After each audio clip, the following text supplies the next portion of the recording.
आज ये second lecture है। इसमें मैंने जो आपके लिए रखा है वो मेंडल्स लॉज, इसको लॉ भी कहा जाता है और प्रिंसिपल भी है। तो मेंडल्स लॉज अब्लिक प्रिंसिपल, वैसे दो ही लॉ दिए थे मेंडल ने, आप याद रखिएगा। कभी कभी इसमें से पूछ लिया जाता है कि कौन सा मोस्ट सेटिस्फैक्ट्री है, तो आप याद रखिएगा law of segregation is most satisfactory law of Mendel. तो इसको भी वैसे जो जितनी फॉरेनर बुक है उसमें दो ही लॉ लिखा हुआ है और जितनी स्टैंडर्ड बुक्स हैं, लेकिन हम लोग यहाँ पर ये तीन लॉ मेंडल के पढ़ते हैं, तो फिलहाल उसी के हिसाब से तीनों पढ़ लेते हैं। फर्स्ट है law of dominance, second law of segregation, it is also called law of purity of gametes, third law of independent assortment. अब आप याद रखिएगा ये दोनों लॉ है मेंडल के, they are based on monohybrid cross and law of independent assortment is based on dihybrid cross.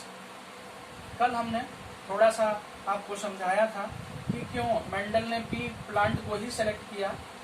तो ये कुछ हमने मेन बात यहाँ पर आपको लिख दी है जो बोर्ड से आपको मिल रही है कि it can be grown everywhere, किसी भी कंट्री में और किसी भी सॉइल में इसको उगाया जा सकता है। तो पहली बात ये इसकी खासियत थी। दूसरी, it's life span is short, इसका जो लाइफ स्पैन होता है वो काफी छोटा होता है। तो ईयर में 3 से 4 बार तक इसको ग्रो करा करके और इसके बारे में स्टडी की जा सकती है। अगली इसकी खास बात क्या है, इट इज बाइसेक्सुअल प्लांट।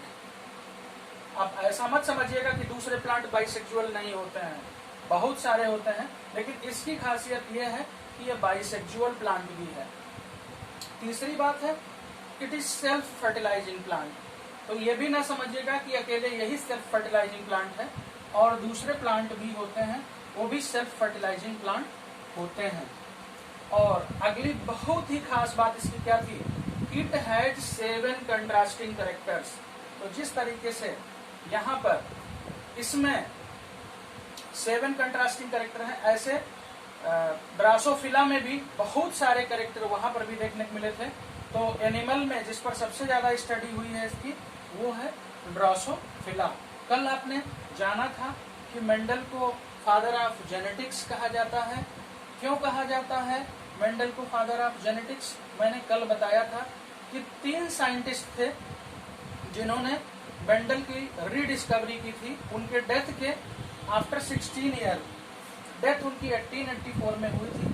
तो 1900 में कार्ल करेंस, एरिक वान शेरमार्क और हुगो डिवराइच, इन 3 लोगों ने इंडिपेंडेंटली वर्क किया था इस पर, मेंडलिज्म पर, और उसको बिल्कुल सही पाया था। तब उनको फादर ऑफ जेनेटिक्स कहा गया था। और दूसरे टाइप की क्वेश्चन भी आ सकते हैं कि फादर ऑफ मॉडर्न जेनेटिक्स, तो मैंने आपको कल बता दिया था T.H. मॉर्गन। ड्रासोफिला पर उन्होंने बहुत सारा वर्क किया है। तो मैंने आपको बताया ये 3 लॉज या प्रिंसिपल्स आपको मेंडल के बता दिए। Principles, reasons for selection of P को सिलेक्ट क्यों किया है, ये मेन बात है। और भी हैं, लेकिन इतने आपके लिए सफिशिएंट है। अगर पूछा जाता है तो 2 ही 3 आपको लिखना होता है मैक्सिमम। अब हर चैप्टर को पढ़ने के लिए उसकी कुछ टर्मिनोलॉजीज होती हैं, तो इसकी भी कुछ टर्मिनोलॉजीज को हम कवर कर रहे हैं। तो फर्स्ट है एलील। एलील क्या है? The alternative form of gene. The alternative form of gene is called allele. अगली बात, इसमें आप अगला टर्म जानेंगे, what is homozygous. The similar gametes are called homozygous, the dissimilar gametes are called heterozygous. इसके बाद में इसमें आप पढ़ते हैं पी एक टर्म लिखा होता है, पी अल्फाबेट। पी मीन्स होता है parental generation, parents, mother father. F1 generation, first filial generation, मतलब पहली पीढ़ी, पेरेंट के बाद जो उसके बच्चे होते हैं उसकी प्रोजेनी को F1 generation first filial generation कहते हैं, F2 सेकेंड फाइलियल जनरेशन है, सेकेंड फाइलियल जनरेशन ये दूसरी पीढ़ी है पेरेंट की, पेरेंट के बाद की। और इसमें आप जानेंगे mono hybrid cross, when only one contrasting character is taken for the cross. अगर एक ही कंट्रास्टिंग कैरेक्टर को लेकर के जब क्रॉस कराया जाता है, जैसे अभी थोड़ी देर पहले हमने बताया था, आपके यहाँ आता भी है क्वेश्चन, तो ये जो दोनों लॉ हैं, मेनली ये लॉ ऑफ सेग्रीगेशन, ये जो है ये मोनो हाइब्रिड क्रॉस पर है, और यहाँ डी लिख दे रहा हूं, ये डाई हाइब्रिड क्रॉस पर है। डाई हाइब्रिड क्रॉस क्या है? जब टू कंट्रास्टिंग कैरेक्टर को लिया जाता है, when two contrasting character is taken for the cross. Contrasting character को लेकर के कंफ्यूज मत होइएगा। कंट्रास्टिंग कैरेक्टर का जैसे स्टेम लेंथ लेते हैं तो एक डोमिनेंट होगा, एक रिसेसिव होगा। कभी कभी आप लोग उसको दो मान बैठते हैं, वो दो नहीं होता है, कैरेक्टर एक ही है, एक डोमिनेंट है और एक रिसेसिव है, उसी का कंट्रास्टिंग है, अल्टरनेटिव है। तो इसलिए ये है। तो कल हमने आपको हेरिडिटी बताया था, कल हमने आपको जेनेटिक्स बताया था, कल हमने आपको वेरिएशन बताया था, ये सारी चीजें आप जान गए थे। The differences in organism is called variation, और ये सारा कल आपने जाना था। इसके बाद जो आपको बचेगा इसमें, वो 7 कंट्रास्टिंग कैरेक्टर आप इसमें जानेंगे कि कौन से कंट्रास्टिंग कैरेक्टर हैं जो मेंडल ने सेलेक्ट किए थे। तो ये आपको लाज, ये तीनों आपको जानने होंगे। मैंने बताया कि कई बार ये क्वेश्चन बहुत ज्यादा पूछा गया है कि which law of Mendel is most satisfactory, कौन सा मेंडल का लॉ है जो सबसे ज्यादा सर्वमान्य है, जिसको सबसे ज्यादा महत्व दिया गया है, वो है law of segregation. It is also called law of gametes. उसके बाद है लॉ ऑफ इंडिपेंडेंट असॉर्टमेंट, अभी हमने आपको बताया, डी लिख दिया है कि ये डाई हाइब्रिड क्रॉस पर बेस्ड है, ये मोनो हाइब्रिड क्रॉस पर बेस्ड है, ये रीजन्स हैं जिससे मेंडल ने इसको सेलेक्ट किया। कल मेंडल के बारे में हमने आपको बताया था। और ये कुछ टर्मिनोलॉजीज हैं, कुछ हमने यहाँ पर कवर की हैं।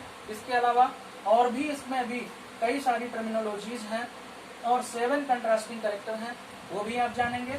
थोड़ा सा इसके बारे में बता देता हूँ। डोमिनेंस, लॉ ऑफ डोमिनेंस क्यों कहा जाता है? When only dominant character is visible and recessive is not shown।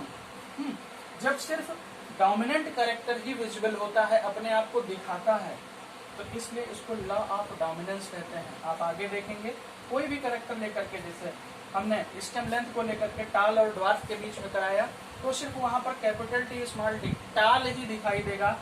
ये हर F1 जनरेशन में आएगा, इसीलिए इसको लॉ नहीं माना गया है और दूसरी बुक्स में, लेकिन यहाँ के हिसाब से है तो आपको मैंने बता दिया। When only dominant character is seen, recessive is not seen, is called law of dominance. Law of segregation क्यों है? क्योंकि यहाँ पर जो गैमीट्स हैं वो सेग्रीगेट होकर के, मीन्स आइसोलेट होकर के, सेपरेट होकर के अपने आप को शो करते हैं, मतलब वो उनकी प्योरिटी दिखाई देती है। इसमें आप आगे जानेंगे कि इसका जो रेशियो होता है, इसका रेशियो 3:1 आप आगे जानोगे। जेनोटाइप जो होता है 1:2:1 जानोगे। फेनोटाइप मीन्स विजिबल कैरेक्टर, जो हमें दिखाई देता है। जेनोटाइप मीन्स जीनिक कैरेक्टर, जो उसका जीन के अकॉर्डिंग होता है, ये जानेंगे। Law of independent assortment, law of independent assortment dihybrid cross पर बेस्ड है। यहाँ पर जो जितने भी गैमीट्स होते हैं, जीन्स होते हैं, वो इंडिपेंडेंट होकर के, सेपरेट होकर के अपने आप को दिखाते हैं। इसका फेनोटाइप रेशियो आप 9:3:3:1 आपको मैंने बताया था कि मेंडल मैथ्स और नेचुरल साइंस दोनों पढ़ाते थे, इनको मैथ्स की बहुत ही अच्छी नॉलेज थी, इसीलिए इन्होंने इतने अच्छे अच्छे रेशियो दे करके और बहुत अच्छी डिस्कवरी इन्होंने की थी, जो हमें पता चली, जो हम लोगों ने देखा। ये आपकी कुछ टर्मिनोलॉजीज हैं जो आपने जाना, उनको आप चाहें तो नोट कर सकते हैं, चाहे स्क्रीनशॉट ले सकते हैं जो इसमें नहीं कवर हो रहा है। उसके बाद जैसे जैसे हम वीडियो बनाते जाएंगे, कमेंट सेक्शन में भी आप अपना लिख सकते हैं कि क्या क्वेश्चन कहाँ से आपको प्रॉब्लम हो रही है, तो उसको भी आंसर किया जाएगा समय पा करके। आप कमेंट सेक्शन में जाकर के और ज्यादा से ज्यादा लोगों को आप भेजिए, इसको सब्सक्राइब करिए, जिससे ज्यादा से ज्यादा लोग इसका फायदा उठा पाएं, उनको मिले। हर बोर्ड में जहां जहां जिनमें ये जिनकी कोर्स में भी है, सीबीएसई में 10th क्लास में भी ये है और 12th क्लास में है। 10th के कोर्स में जितना है उतना भर उनको पढ़ना है, 12th क्लास में जितना उनके यहाँ है वो उतना अपने आप को ध्यान देंगे, उतना ही करेंगे। एलील की डेफिनेशन याद रखनी होगी, the alternative form of gene. Homozygous similar gametes, homo means same, zygous means gametes.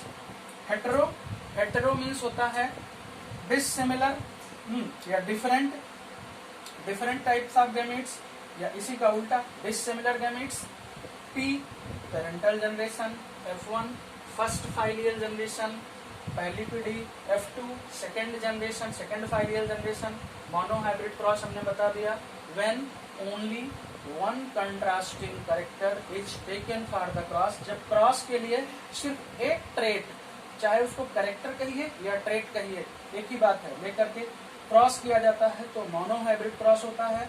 Die hybrid cross, when two contrasting character is taken for the cross, जब दो ट्रेट को लेकर के किया जाता है तो वो डाई हाइब्रिड क्रॉस होता है।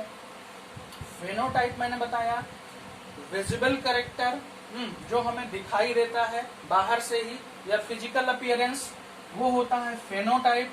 और जेनोटाइप जीनिक स्ट्रक्चर होता है। इसके आगे वाले में आप 7 कंट्रास्टिंग कैरेक्टर जानेंगे और लॉ ऑफ डोमिनेंस जानेंगे, लॉ ऑफ सेग्रीगेशन जो इसके बाद का है वो आप जानेंगे। पीछे वाले को आप पढ़ लीजिएगा, जैसे जैसे करके आगे होता जाएगा वो आपका चैप्टर आगे बढ़ता चला जाएगा। और जो भी आपको प्रॉब्लम हो वो कमेंट बॉक्स में आप लिख सकते हैं, तो जरूर टाइम दे करके आपका सॉल्व करने की कोशिश की जाएगी। Okay, thank you.